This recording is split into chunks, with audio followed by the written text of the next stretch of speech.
What is up, everybody? Welcome back to the Hushlife podcast. This is episode 8. In this episode, we have a little recap reunion with Daniel Roberts, who was the star of our premiere a year ago in Find a Way. We catch up with Daniel to see how he's doing and relive some of the memories we made on that amazing elk hunt. Also, we will be giving away a brand new EXO Mountain Gear K3 pack system with the size and color of bag the winner decides. To enter, all you have to do is text HUSHPACK, one word, to the number 29071 and you will be entered to win. If you are already a member of our Text VIP club, don't worry, you're automatically entered. This giveaway will be running from Monday, February 2nd to Friday, February 26th, with the winner announced on or before March 1st. No purchase necessary. Ladies and gentlemen, episode 8.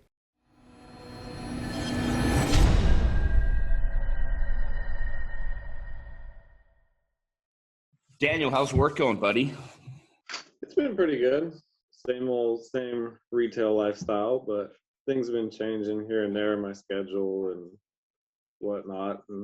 Dude, the last year, you've had a lot of stuff change in your life. Holy cow. It was literally a year ago this past week that we were all in Salt Lake at the Hunt Expo, and we debuted Find a Way. Let's give these people a little introduction if they don't know. Yeah, Daniel, tell the people who you are. Let the people at home know, Dan. My name's Daniel. I live up in Washington, and the Hush guys took me last year on an elk hunt and produced a movie called Find a Way, which you can find on their YouTube. And I just live in the Northwest. And so was your first? I have spina bifida, and I am in a wheelchair.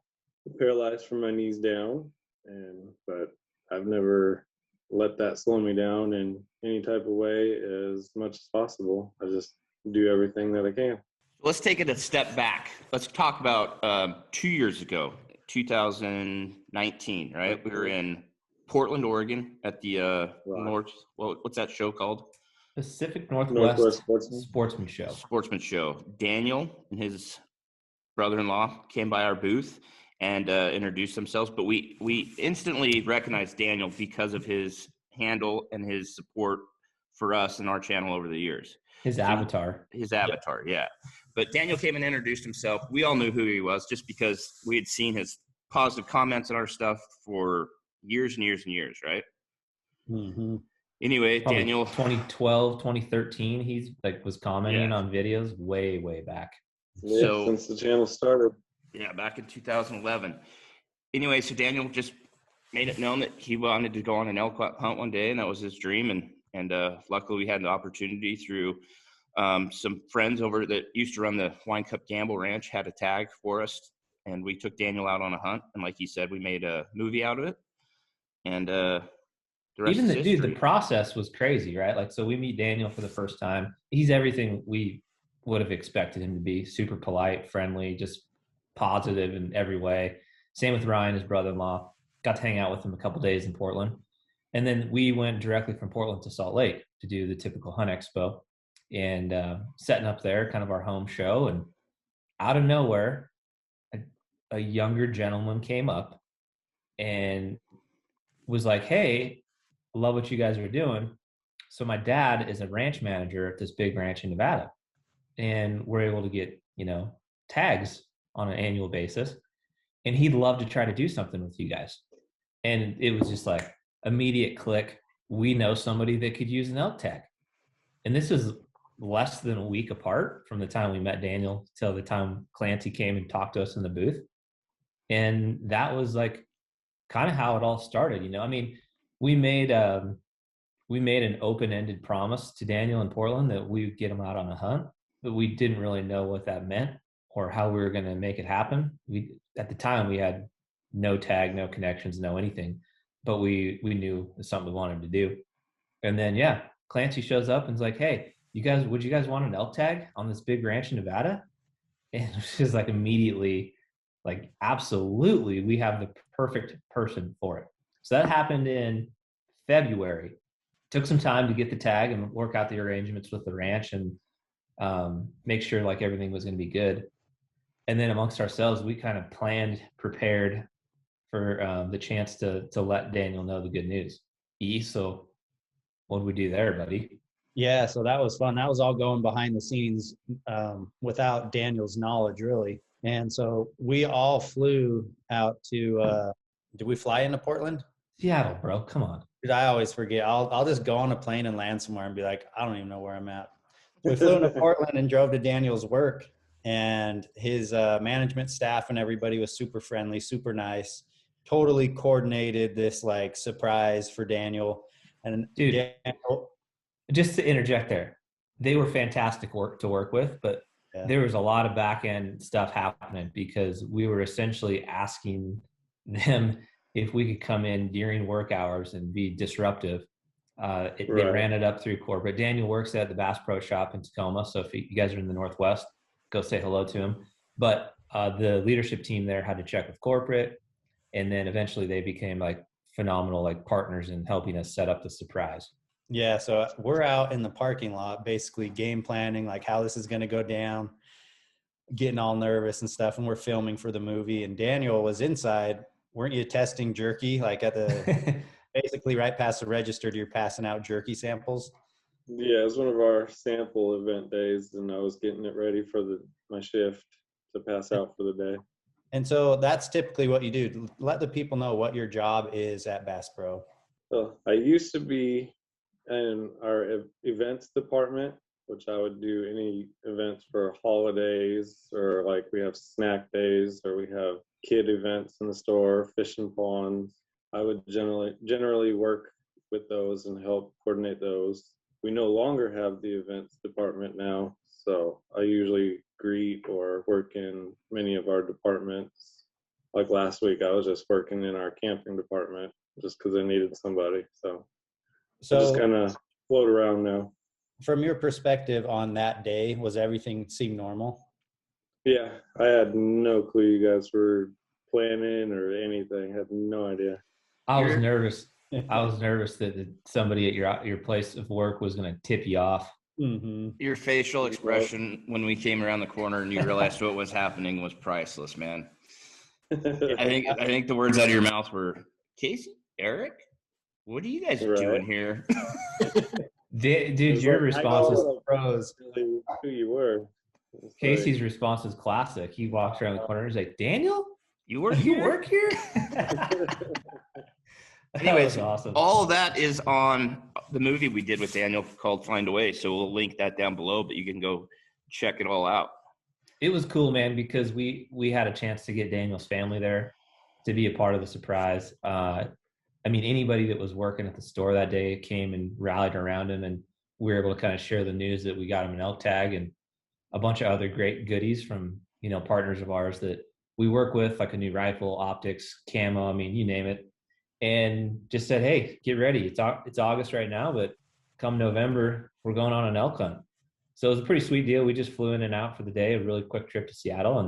And, from that point forward, Daniel and his brother-in-law, Ryan, were working on, shooting the rifle that once it showed up, getting it sighted in. And we were just working on the logistics with the folks at the ranch. And, can't say enough great things about the guys and gals at the Wine Cup Gamble Ranch. They were so hospitable. Arlen, who was at the time one of the ranch managers, was farm manager, I guess it is.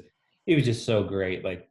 He was the guy that made a point to get the track chair, which ended up being just a complete game changer and our way to hunt once we got out there. And for those that aren't aware, like an action track chair is essentially like a motorized wheelchair that has full on tracks on it, and it can pretty much go anywhere. I mean, it doesn't have a ton of juice. It's got a little bit of a governor on it, but we put some miles on that old bad boy, and Arlen was a huge factor in making that happen. And there was actually a group out of Nevada that was kind enough to donate that chair. So the group owns the chair, and then they essentially lend it out to folks, loan it out.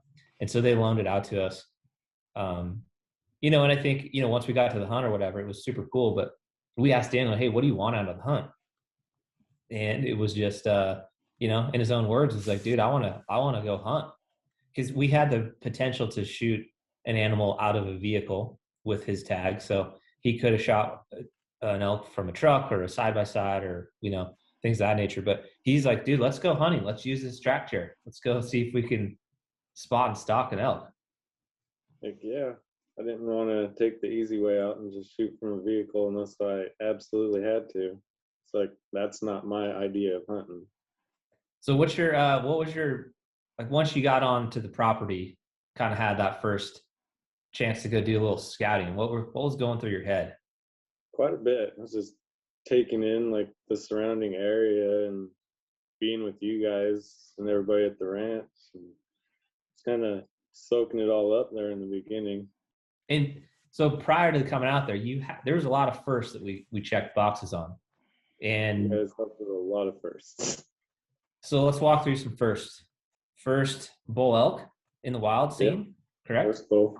Yep, first one seen. What else did we have? First bugle heard, First bugle. which I think that was pretty cool how it all worked out because even though we were hunting a late season tag in November, Right. they were definitely showing some running action, which is pretty phenomenal for that late. You know, it was November. It was September with them. Yeah, I mean, there was a big herd bull out there chasing other smaller bulls off, rounding cows up. Like, it was pretty cool to see that, even being that late in the year. So we got first bull elk scene, first bull elk bugle, Cow talk. Yeah. First time Lots of cows mewing. driving a side by side. Yeah. Drove the side by side. Yep. Drove the First pickup time in a truck, track chair. first spot and stalk, right? Yeah. First time getting winded by elk. Yeah. A couple times. First fish on a fly rod, wasn't it? That's right. Yeah. First fish on a fly rod. Yeah, we did a lot of stuff out there, man. We had a lot of stuff that way. The overall experience that just that trip had, I still think to this day it's probably one of, if not the most meaningful pieces of content we've ever created. I really do. I think Logan did a really fantastic job of editing that story together and just hit on a lot of key points that, you know, we've always been so passionate about since we started the brand. And I just couldn't be more proud of how that all turned out. And yeah, if you haven't watched it, I just couldn't encourage you enough to check it out. It's a great story. Ultimately, Daniel was successful in his adventures. You know, we had some trials, we had some tribulations, we had some failures, but we got it done in the fashion that he wanted to. We got a spot and stalk on some bedded elk and was able to make two really fantastic shots on a nice 6-point bull. And man, just that part of the video still to this day gets me emotional when I watch it. It really does. Like, just the way it took place and how everybody was able to witness how it went down. So we were, it was just so cool. I go back and watch that ending regularly all the time.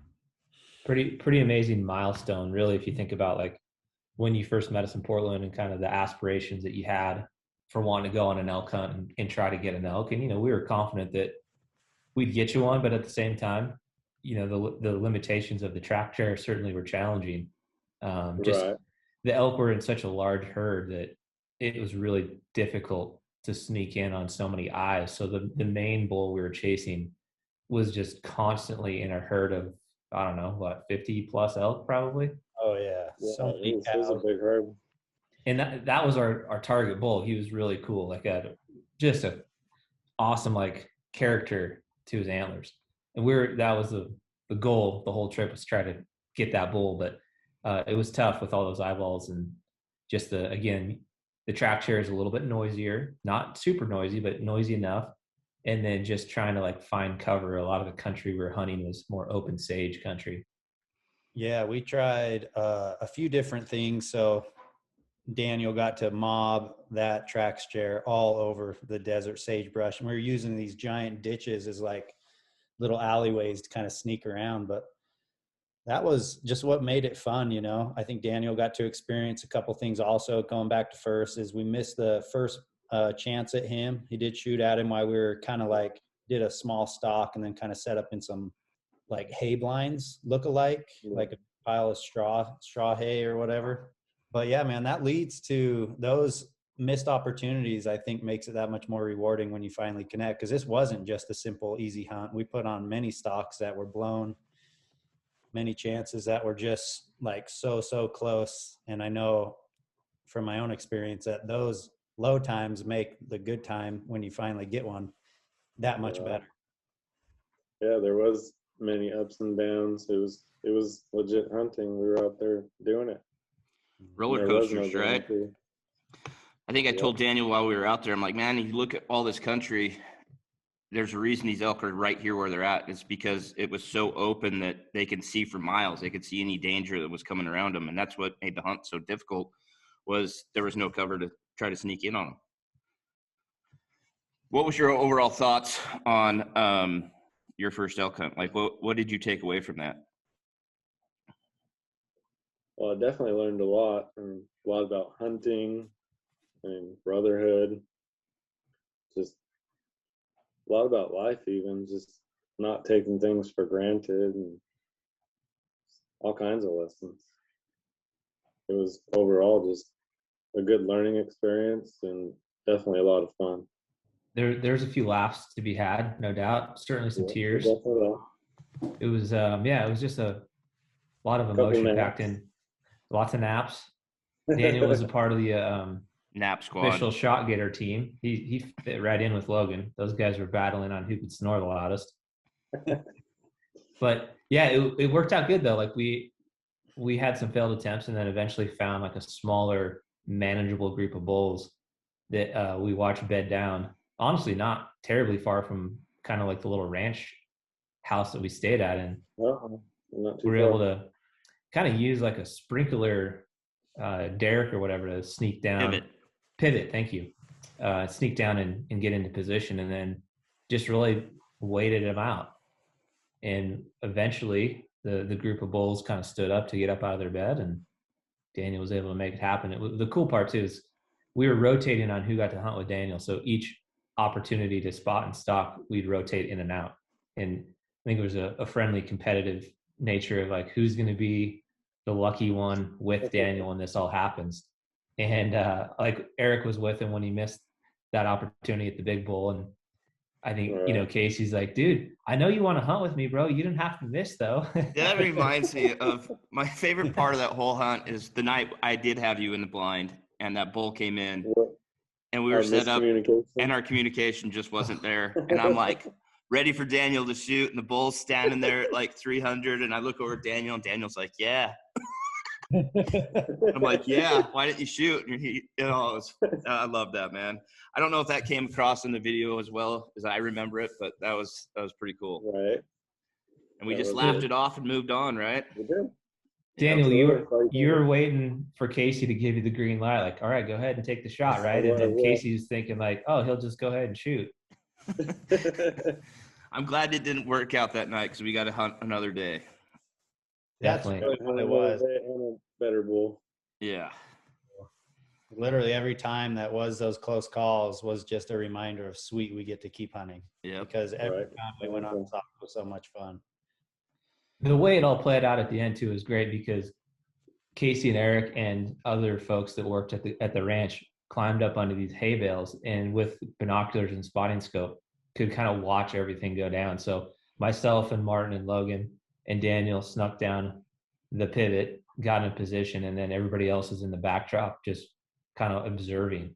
And so it was just super cool. You can actually hear it in the video after Daniel shoots and the bull first falls over the first time. The crowd erupted in applause in the distance. You can kind of hear it. And then the hay bale crew. Right. And then the bull stood up and kind of just we had to refocus and get one more in him. But it was just the way it went down was awesome for everybody to be able to witness it and be a part of it, really. Yeah, it was definitely a memory that won't be forgotten. Yeah, and I feel like the title of the movie, Find a Way, it kind of describes it the best. And Daniel, I want you to explain in detail, because I think you said it best while we filmed you once, that you got to find a way. And I remember you mentioning something about like having someone help you isn't a bad thing. So in your own words, like describe that feeling, because those, finding a way, making it happen. And if you have to ask for help or get help, that's not a bad thing. Yeah, I mean, in life in general, no matter what we're doing, we're gonna face something at some point in time, and you might need help, and it's nothing to be prideful over, nothing, or afraid to ask, or then you just need help, and they just happen to be that hand for this hunt in particular.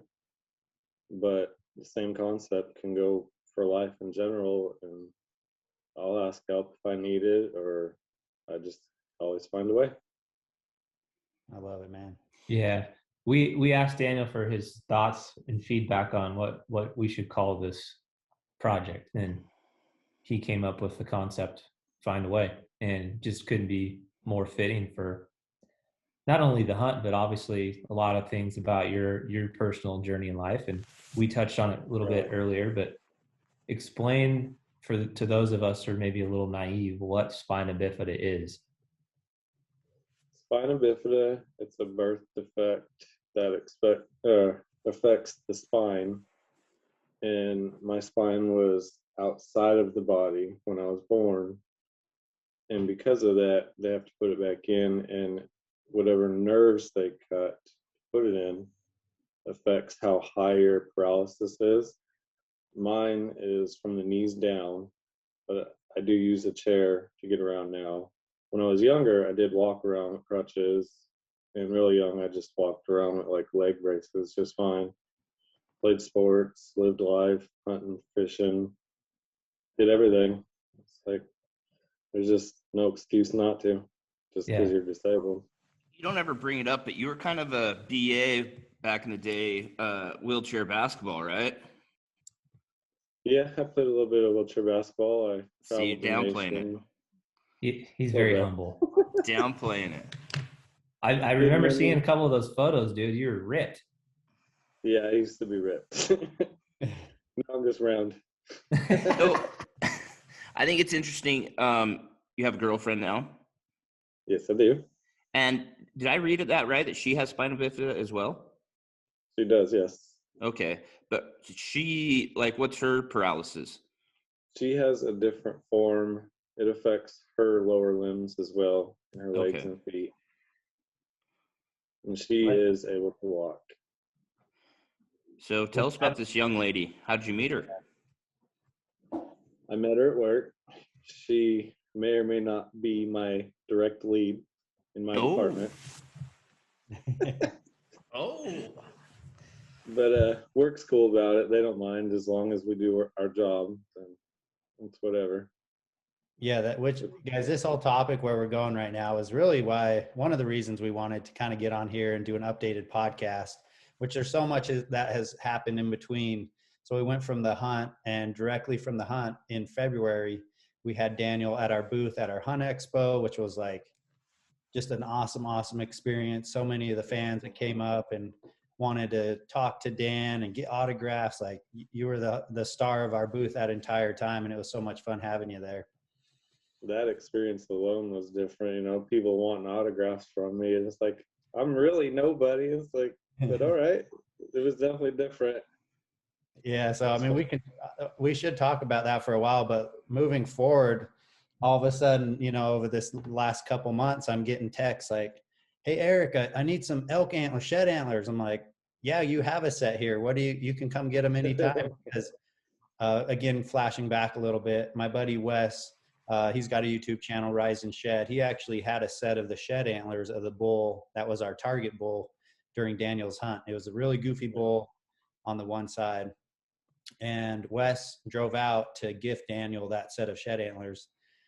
So anyways, moving forward to a couple months ago, I'm getting texts like, "Hey, I need a set of sheds." I'm like, "You have a set, dude. They're in my garage. Like, come get them anytime." I'm like, "What do you need these antlers for?" "I want to build an antler arch for my wedding." I'm like, "Wait, what?" Wedding? So again, to kind of fast forward to these last couple months, Daniel, go ahead, take the lead on this whole topic that Casey brought up. Well, hold on. We gotta fill the people in. There's a lot of time in between here. So we get you to Salt Lake, right? I think this is all a cool thing, part of the story. It really is part of the story. your family was able to join and come down with you. We did the movie premiere in the theater, the Gateway Megaplex Theater, like we do before every Hunt Expo. We had a great turnout of folks. We had some fantastic support. We raised a bunch of money, and we were able, with the help of our very good friend Brock at Track Action Mobility Chairs here in Utah, we were able to gift Daniel his very own Action Track chair. And we don't take credit for this because we couldn't have done it without every single person who attended that event. That event raised the money to pay for that chair. And so it was just super fantastic. Brock is fantastic because he too is in a wheelchair. He's got a ton of use with the track chair. He's involved in other charitable organizations that help take people on their first hunts that are disabled and unable to do it on their own. He was there. Sydney Try No Feet was there. There's some just great people that supported that event. So we got Daniel his very own chair.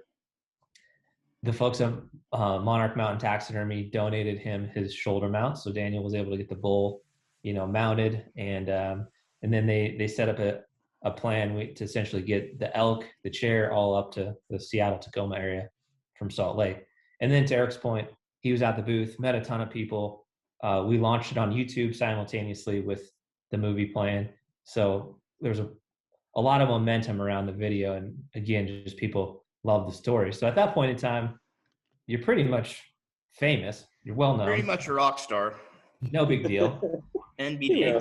And then you head back, and life starts just changing kind of rapidly. And I think it's important to point out that through this process, you shared with us that there had been challenging times in your life where things weren't great, right? Speak a little bit about some of those challenges, because again, we're going to build up to where you are present day, and some of the great things are happening.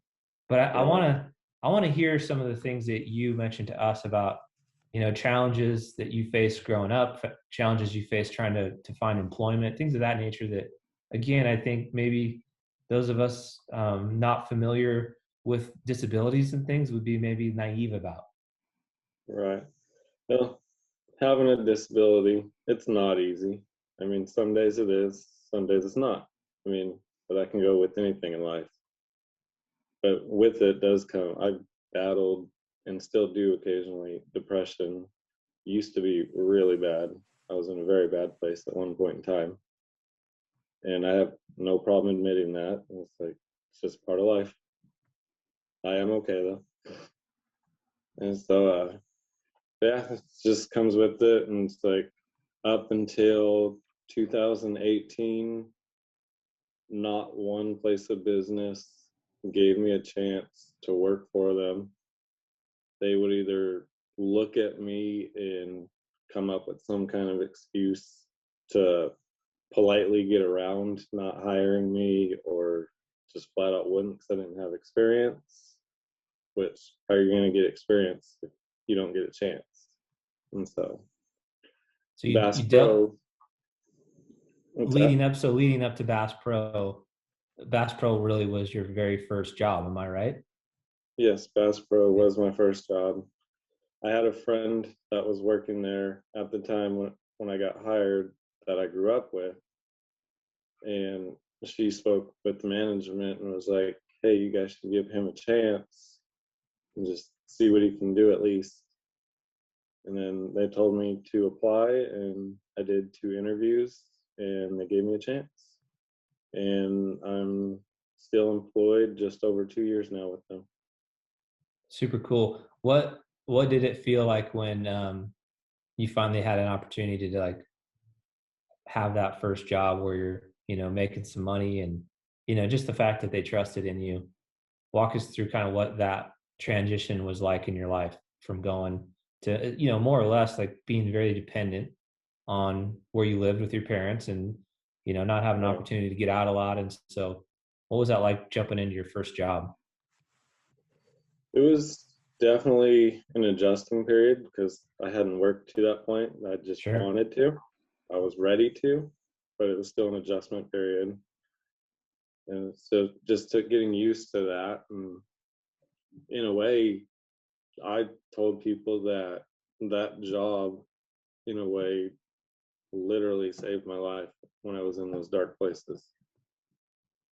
And so for that, I was grateful. Yeah. That's heavy stuff, man. I think, again, a lot of us take for granted just our freedom and independence. And I think as we've gotten to know Daniel over the last couple years, that's what I've seen change tremendously in your life. It's just you're gaining more and more of your own independence, and it's A easy little to bit take more that each and every for day. granted. Yeah. And so I appreciate you sharing that stuff with us and in the audience. Yeah. I think there's Yeah, lessons man. to be had there. Thanks for opening up. That's tough to do. But yeah, I agree with Brian, man. Like what we've seen, how much we've seen you grow in the last year. It's awesome. Obviously, we absolutely love it. You're a close friend of ours, but it's just like that positive attitude. The whole, I always say that like people are led to meet or intertwine for a reason. And, you came by the booth for a reason, and everything happened after that. But just to see how much you've grown since we've met you is phenomenal and inspiring to me. But it's all about your positivity. Ever since I've known you, every comment you've ever made on not only like the Hush channel, but like when I used to do my personal channel, I remember you like always positive. Nothing but positivity I've seen out of you, and it goes a long ways, man. You're going to inspire. And I think we told you that that through that movie, I think you inspired a lot of other people as well. Yeah. Oh, sure, man.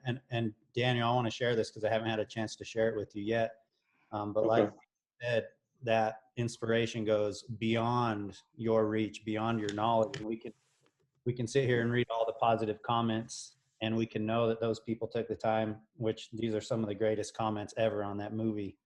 But I was at the gym the other day, and someone approached me, and kind of focused, headphones in, whatever. It's kind of like, oh wait, what? He's like, hey, Eric from Hush, right? I'm like, yeah. He's like, dude, I got to tell you, I just moved back to Utah not long ago. I'd kind of fell out of the hunting scene. I used to do it when I was a kid, but I just watched that movie where you took Daniel out hunting.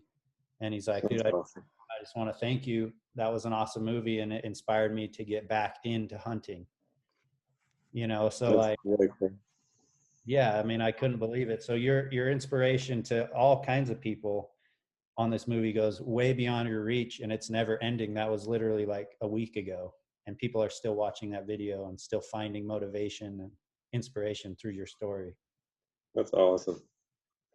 That's been one of the cool parts, is like even just at work, I'll have people come in that will know who I am. And like just a few days ago, I had a kid, he was probably, I don't know, 12, 13, maybe 14. He made his mom come back in the store because he'd saw me, just so he could meet me and take a picture. No way. I'm sure you've had a handful of that kind of stuff while you're at work and elsewhere, right? Oh yeah.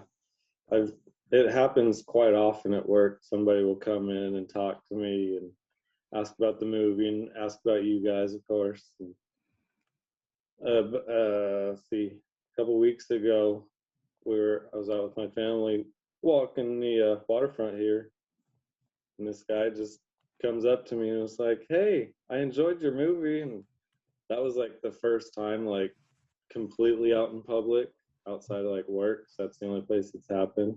Guys, So give Daniel his space. Quit interrupting him when he's out in public with his family. There's times for autographs and pictures. Just let him enjoy himself. Rock star status. It's just such a neat. It truthfully is, to Eric's point, it's so incredibly inspiring for just so many folks. And, again, I think those darker moments and those more challenging times that life presents for all of us, I think you can just appreciate the good times so much better when you've had some challenges and struggles to go through. And, Absolutely.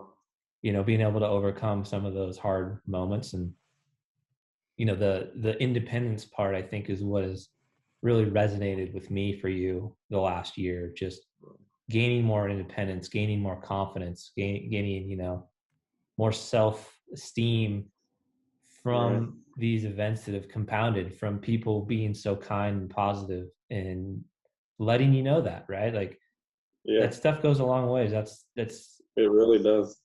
the positive environment is something that we've always tried to commit to, from the way we portray our content to who we are as people to how we treat others, to you name it. And again, that stuff is meaningful because I know, Daniel, you probably spent a few times reading through some of those comments, and Oh, yeah. there's some phenomenal words that people have shared because of your Yes. story.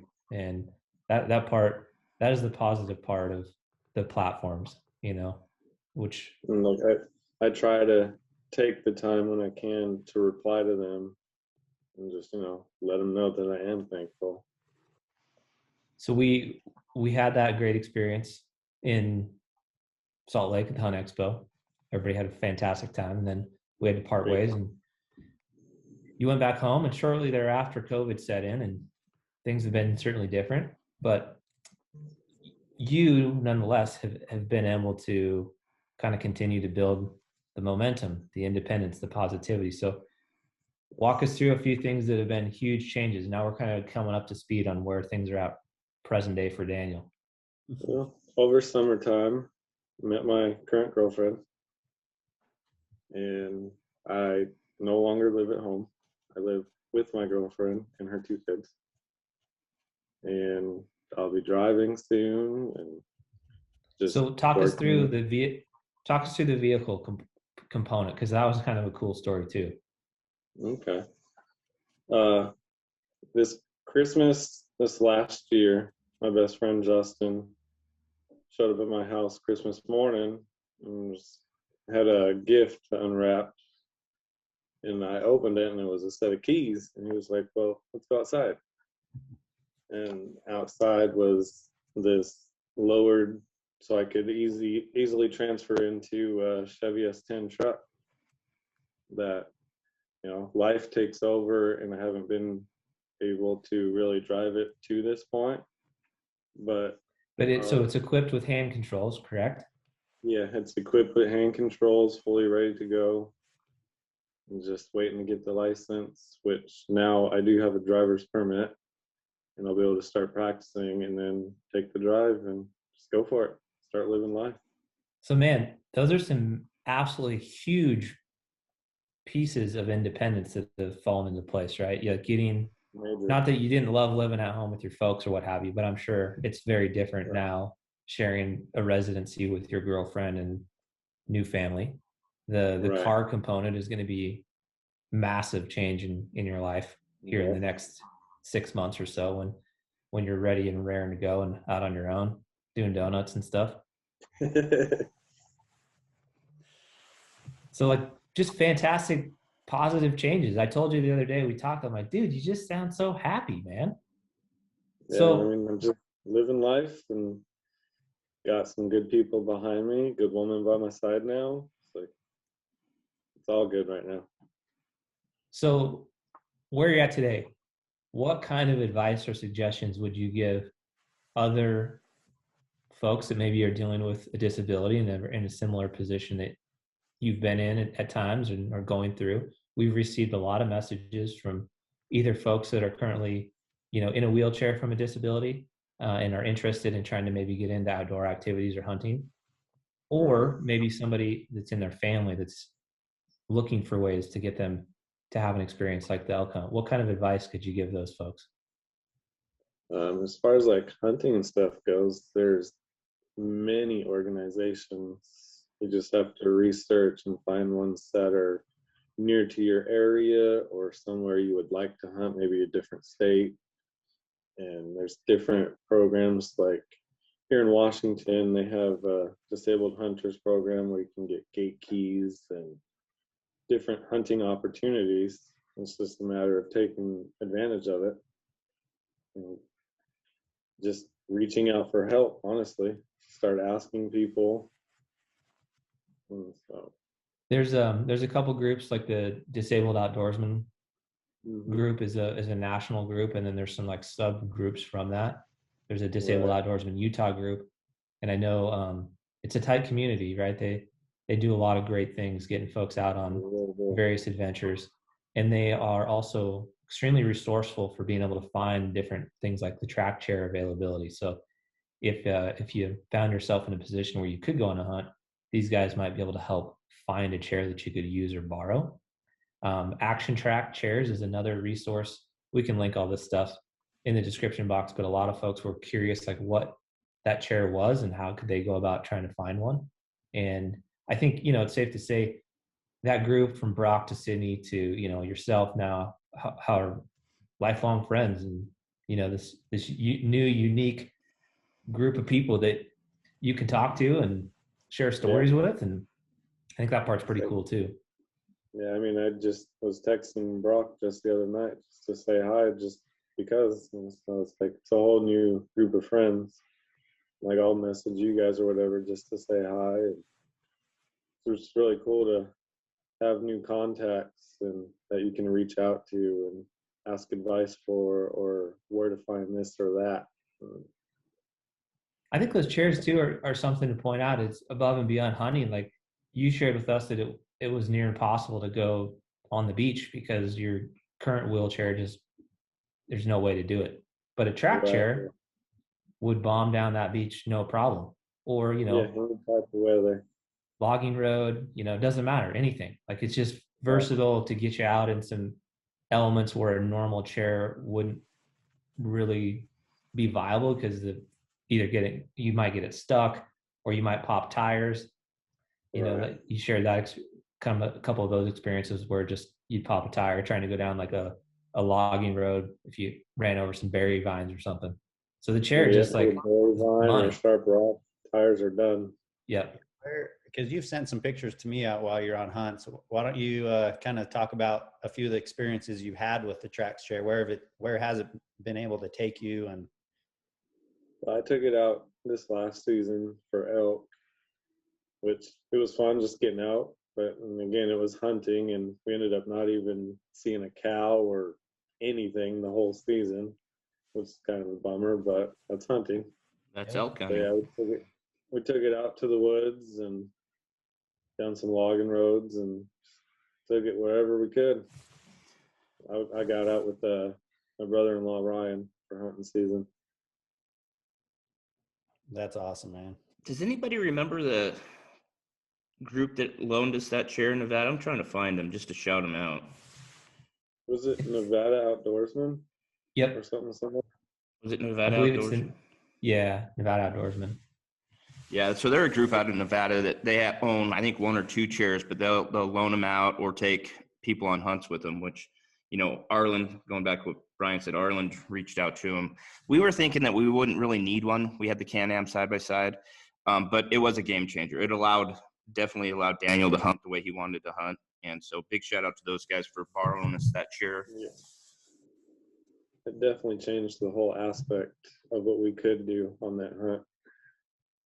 So now let's get down to the brass tacks. I believe we've seen some pictures, Daniel, of some jewelry. Whoa. Are we allowed to talk about this? Well, Yeah, you tell me, Daniel, but we've seen some things. Just trying to figure Has this things out. happened yet? Where are we at in the process, bud? Technically, no, it hasn't happened yet. She does know it's coming because we've been planning it together. But we will soon be engaged as a couple to get married.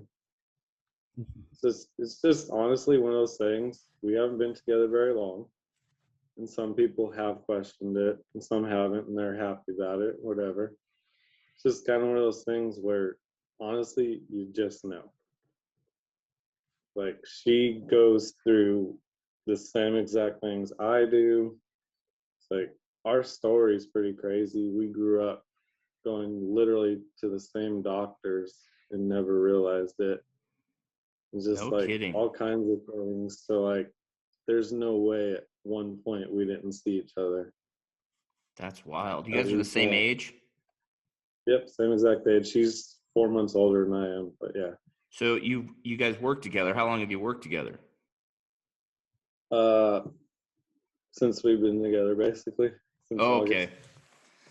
So it wasn't like you'd worked with her for a year and then all of a sudden this romantic side took off. It was like she No. came on and instantly you knew. Yeah, she was a new employee, and she actually approached me and asked if I wanted to hang out and go on a hike with her, and then went on from there. Is that what the kids are calling it nowadays?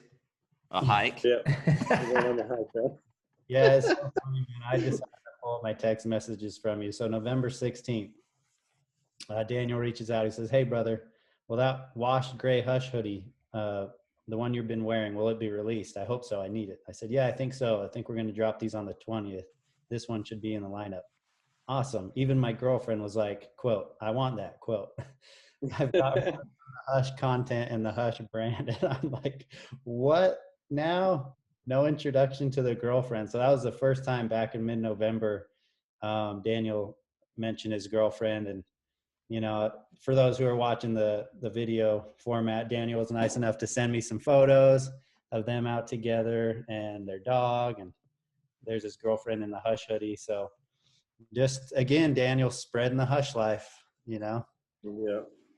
I mean, even last night, the daughter, she wanted to, let me wear one of your hoodies, and she took the camo Hush hoodie and was wearing it around. That's We cool. took a couple pictures with kids. Well, It's amazing, dude. Yeah, It's those amazing. Every time you text me, I'm just so happy to hear from you. First off, I'm happy to hear that, you know, you found someone that you love and care about, and you two have making that decision to kind of share your life together. It sounds like you can both relate to each other, and that's Yeah, just, we relate on so much. yeah, I'm super happy for you. Thank you. It's definitely a good feeling and a good change in life for sure. I mean, I'd argue that it's best year yet. It might be. Best season yet. That's right. Dude, it's just so apparent though when we speak and seeing you in person for the first time in about a year. You can just see it, dude. You can feel it, and man, we're just all so incredibly proud of how happy you are, and just love to see it, brother. Love to see it. Thank you. Yeah, there's been times where I think I shared this with you in a text where, you know, maybe I'm even out on the mountain feeling unmotivated, or I'm at home feeling unmotivated, and I have tags that are good. And man, there's been a handful of times just through my own thoughts where I'm like, what would Daniel want to do? Like, would Daniel take this time to go hunt, and regardless of the success of the hunt or punching a tag, would he still get out and enjoy this? And you cross my mind all the time, man. You really motivate me. And I just sometimes think, like, if Daniel could hike in this canyon, I guarantee he'd do it. So you've pushed me out in the field and through my own life in ways that, you know, I probably haven't shared with you. But yeah, so thank you. That. Absolutely, man. Yeah, we say it all the time, or I say it. I mean, part of our brand is, you know, we love to help out, give back, you know, get new people involved in the outdoors. And, you know, I feel almost selfish sometimes that we do it because it makes us feel so good. But like, you're a perfect example of why we all should be looking at helping out or giving back, because, you know, just us taking you on a hunt, just because we wanted to show you that we appreciated your support over the years and what it's led to, like Eric's saying, like, you've inspired us way more so than we've probably ever inspired you. And through that movie, we were talking, you've inspired so many other people around the world, and just through your positivity, man. And we appreciate it. I thank you for our friendship over the last couple of years. Thank you. I definitely do not take your guys' friendship for granted. That's for sure. Sometimes, man, it's like you just need that first little piece of movement for things to happen in your life. And I think, you know, whether you're trying to be healthier or work out or maybe make a career move or dealing with personal things, momentum is a big part of that. And oftentimes the first component of making that first step, kind of that commitment, is the hardest part of the process. Sometimes it's only something you can control, but other times it's something other folks can help you along the way with, right? And here's an example, Right. in my opinion, where maybe through the resources, you know, of the hunt and some other things, us and some other great folks that helped us support you kind of gave you that first little bump of momentum, and you've just run with it the last year. And to see the changes is just, it's fantastic, you know. And I think, you know, we can relate to that. If sometimes, you know, trying to get back into shape or whatever, that first attempt at going into the gym or jumping on a bike or going for a hike is the hardest part of the whole process. And once you do it, then the momentum just kind of builds, and next thing you know, you've got, you know, a 30-day streak of being active and you're feeling so much better. But I don't know why our brains do that, but that first part is sometimes hard. And I think, you know, I think it's just important to realize too that how you project your own, you know, thoughts and positivity onto other people can be so beneficial, you know, because maybe somebody else just needs to hear, you know, that one uplifting comment or piece of feedback, or, you know, and that'll be the true change in their life to make things better. And again, I think we should all try to strive to continue to do more of that stuff. Yeah, and real quick, I'm going to flash back, Daniel, to the story I told you of the gentleman at the gym who approached me. Just wanted to say thank you. It was only a couple weeks later when we did our phone call with one of our fans named Jeremy, who unfortunately passed away from pancreatic cancer. Right. That same gentleman I met at the gym left a comment. Well, he knew Jeremy. Oh, wow. Very closely, and he saw what we had done to try to help Jeremy and his family through that hard time, and you know, to help raise some money for all the costs and medical bills and everything.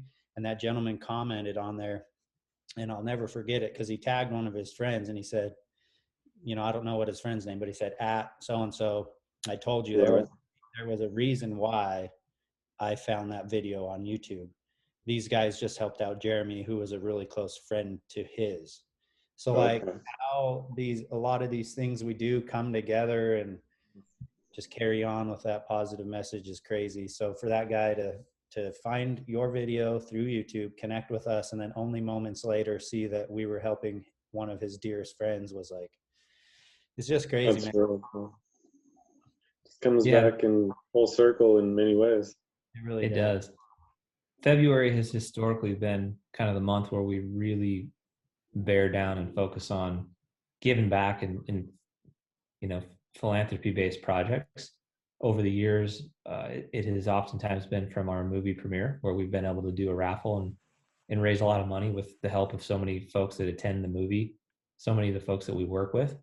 This year's been a little different. We haven't been able to do a movie, but we have definitely continued to double down on the giving back. Some of you may be familiar with this, others may not, but when we started this brand and we had no legitimate audience following to speak of, it was important for us to figure out, like, why are we doing this? What's the reasoning behind creating this brand, aside from just sharing content? And we've mentioned it before in different cases, but there were three main things we kind of kept coming back to. The first part was inspiring new hunter and angler acquisition. So how can we get more people enjoying the outdoors, whether that be kids or adults, either way. The second part was just bringing some awareness to various hunting access things, conservation initiatives. Now we're kind of jumping into some policy stuff here and there, but just trying to, again, provide some more information to a greater audience that maybe isn't as familiar with certain things. And then the third component is just giving back. And that to me is the one that really resonates more than even any of them, I think, is the giving back piece. And to Casey's point, you definitely feel a sense of guilt at times, because when you give back and you don't expect anything in return, there's a great feeling that you get. I think individually we've maybe done it at times throughout our life, but leveraging our audience and our platform to be able to help other people has definitely been the most satisfying part of, you know, my experience with our brand that we have. And, you know, the full circle thing is crazy. There's so many people that are willing and able to help. So just wanted to kind of lay that groundwork that we're going to continue to double down on that. This month we've helped out a couple families in need. And I don't say that to take credit for it. I say that to thank so many other people that may be listening right now or watching that have contributed either kind words or thoughts or prayers financially. It's just so amazing to see the support of the hunting community when people come together and work together and do great things for each other. And it's been a cool couple of weeks, even though we haven't had a chance to do a movie and see everybody in person. There's been a couple examples where we've really been able to see a lot of folks come together to help each other out. And man, I love to see it. Well, Daniel, any closing words, thoughts? Just thank you for inviting me onto this podcast with you guys to hang out again. It's always good to see you guys and talk to you. Like I said, I value your guys' friendship and consider you guys brothers, honestly. Well, likewise, man. We appreciate your friendship as well, and we look forward to growing our friendship. I'm just still waiting for my best man invitation in the mail, which I'm sure is going to be showing up soon. You know how that'll go. You'll be looking at him like, bro, where's the ring? In case of what are you talking about? What ring? I didn't say ring bearer. I'm just the best man. I'm not in charge of that. The best man holds the ring, bro. No, the ring bearer does. We're No, all not one package, though, Daniel. I'll be Eric, dude, bringing in a ring on a little pillow. Daniel. You already know who the closer is in the deal, all right, man? I don't even think this is a piece of question. No, you guys will definitely be invited.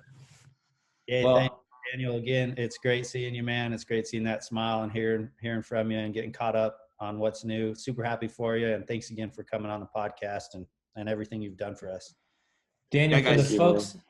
for the folks at home that have fallen in love with your story, your inspiration, where can the people find you on the Instagrams? Daniel Roberts _PNW is my Instagram. And then Daniel Roberts on Facebook. Excellent. I've added people occasionally on Facebook. So Go follow Daniel, guys. And, if you have been inspired by his story, let him know. Share some of your thoughts, some of your feedback. If you've never watched the Find a Way video, you can find it on YouTube. All you got to do is type in Find a Way Hush. It will pop up. It is an hour and 23 minutes of really fantastic storytelling. And again, one of our most probably meaningful projects we've ever done as a group. So Daniel, you're a great man. We love you, brother. We're so excited for you. Keep keeping on. And hopefully next year we can reconvene at some expos and maybe get out and do some fun things, get that action track chair back out doing cool stuff. Sure. Yeah. I mean, thank you guys and love you guys as well. Thank you for all the opportunities and if anything in the future again. So I'm grateful for all of you. Likewise, brother. Thank you guys for watching. We appreciate the heck out of it. We'll catch you on the next one.